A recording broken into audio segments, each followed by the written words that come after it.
round 2. I was making a video and I got a phone call. Hello, guys. Again. Today we are going to be reading chapter 14 of Shiloh. We've just got this chapter and one more left. So, yesterday when we were reading, Marty had decided that he was going to go over to Judd's house and try to convince him to let him keep Shiloh. But whenever he was on his way over there, he woke up real early that morning, like 5 o'clock in the morning. He caught Judd shooting a deer out of season. And it's illegal to shoot a deer out of season. So, that's where we start off. Chapter 14. He's wearing this army camouflage shirt, a brown cap, and the weirdest grin that could fit on a human face. Hoo-wee, he says, holding the rifle up with one hand as he plows through the weeds. I got her. Hoo-wee. I know he wasn't out shooting rabbits and happened to get a doe instead, because he doesn't have his hounds with him. Judd Travers had gone out that morning with the clear intention of getting himself a deer. I also know that if the game warden finds out about it, Judd's in big trouble, because the deer he shot out of season wasn't even a buck. He slogs over through the waist-high weeds to where the doe lays. Bending over, he looks at her, walks around her a little piece, then says, "Whoo-wee," again, soft-like. That's when I come out of the woods. He's got his back to me now, his hands on the doe's front legs, trying to see can he pull her himself. Drags her a little way and stops, and when he looks up again, I'm right beside him. He whirls around. "Where'd you come from?" he says. "I was on my way over to see you," I tell him. And for the first time, standing next to Judd Travers, I feel taller than I really am. He looks at me a moment, like he don't know if he's glad I'm there or not. Then I guess he figures me being there, only a kid, doesn't matter. "Look what I got," he says. "Found her eating at my garden this morning, and I chased her over here." "That's a lie," I said. "I was back in the woods watching her eat. She was coming down from the hills the other way. You went out deer hunting for anything you could get." "Well, supposing I did," says Judd Travers, and he hates me worse than snot. "Deer ain't in season, that's what," I answer. "There's a $200 fine for killing a doe." Hold on just a second.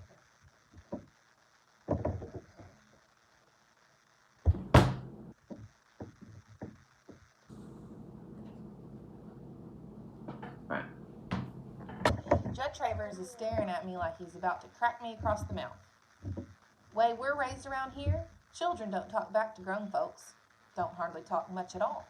In fact, learn to listen, keep your mouth shut, let the grown folks do the talking. And here I am, shooting off my mouth at 5:30 in the morning to a man holding a rifle. Am I crazy or what? "Not unless the game warden finds out there's not," Judd says. "And who's going to tell him? You?" All at once, I realized I got Judd Travers right where I want him. One way you look at it, it's my duty to report a killed doe. The way folks up here look at it, though, that's snitching. And if I could tell, but bargain not to, it's something else again. It's blackmail. But, like I said, I'd got to the place I'd do most anything to save Shiloh. "Yeah," I say, my heart pounding like crazy. "I'll tell. There's a free number to call."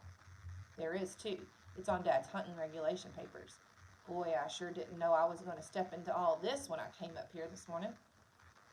Now Judd's looking at me. Good. Eyes narrowed down to little slits. "Your pa put you up to this?" "No, this is me talking." "Well, ain't you something now? And who's to believe you?" "I'll get the game warden up here, show him the spot the doe was hit, the blood, and when he finds the deer at your place, he'll believe me." Words are coming out quicker than I can think almost. "I'll tell him he was eating my garden." "And I'll say different.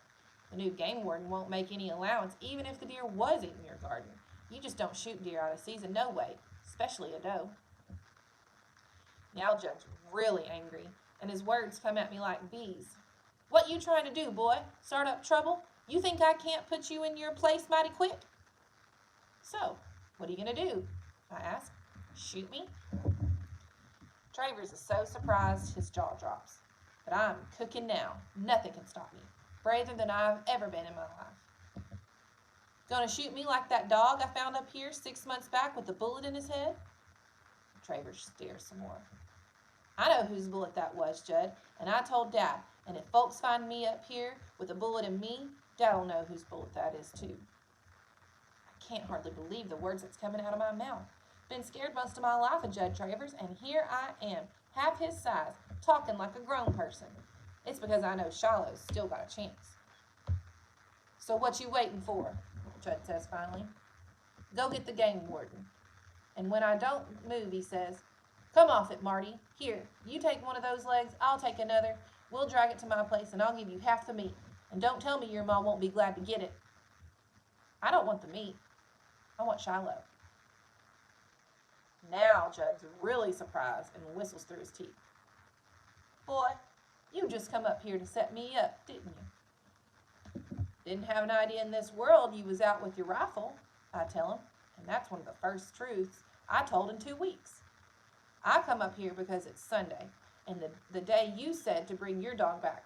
And I wanted you to know you got to fight me first to get him. Now I'm telling you I mean to keep him, and you expect to keep that deer without a fine, you'll make the trade. Whoa, says Travers. That's no kind of trade at all.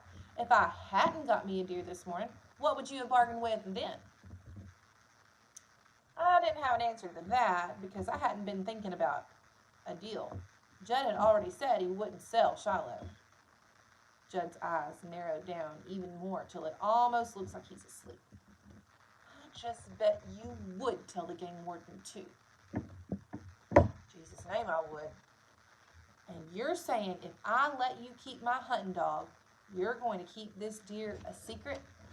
I begin to see now I'm no better than Judd Travers, willing to look the other way to get something I want, but the something is Shiloh. Yes, I will, I tell him, not feeling all that great about it.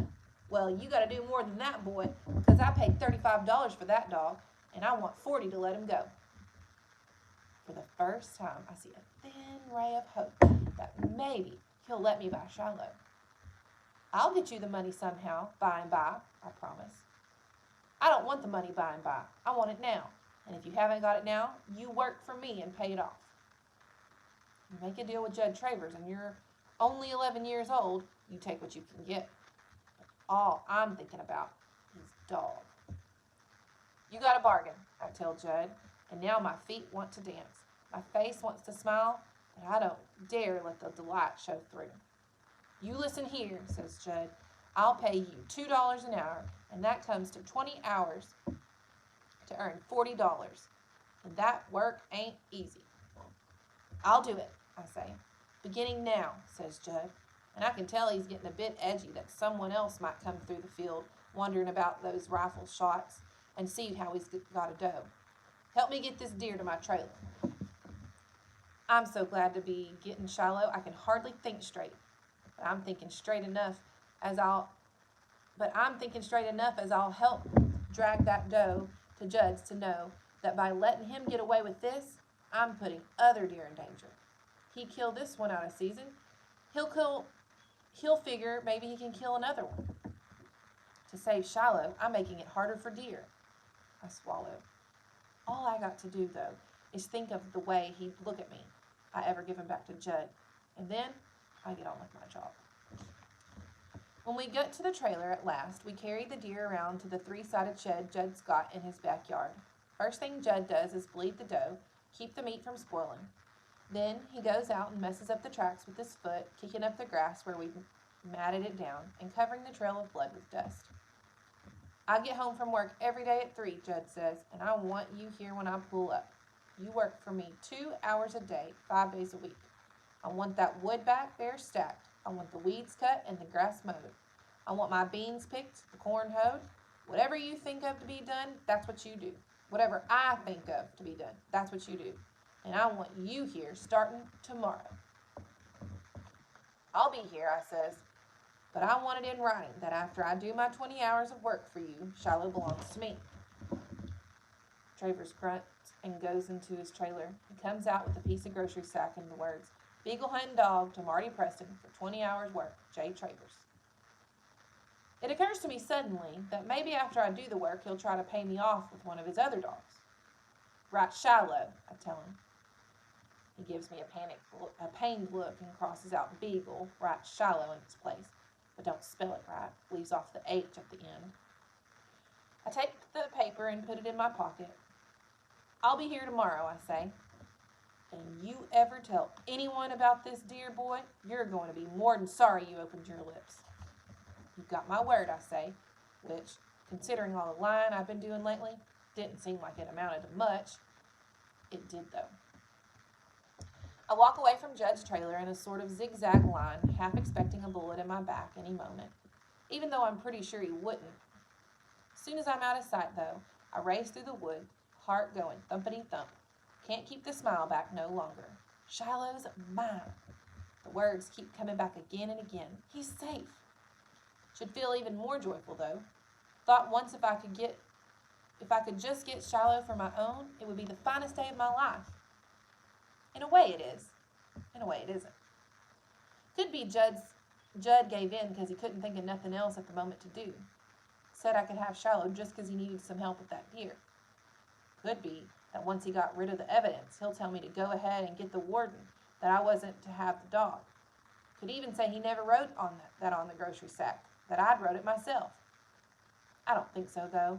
What worries me most is that Judd could go through with the bargain, give Shiloh to me, but then, someday, when Shiloh's running free in the woods by himself, Judd might put a bullet in his head, just to spite me. Alright, that's all of chapter 14. Got one chapter left, so tomorrow we're going to see if any of Marty's worries about Judd come true. If Judd's going to keep his end of the bargain, and is Shiloh going to get to be Marty's, or is he going to go back on what he said? So, anyways, we're getting to the best part, the very last chapter. Hope y'all are having a good day. Love y'all. Talk to you tomorrow.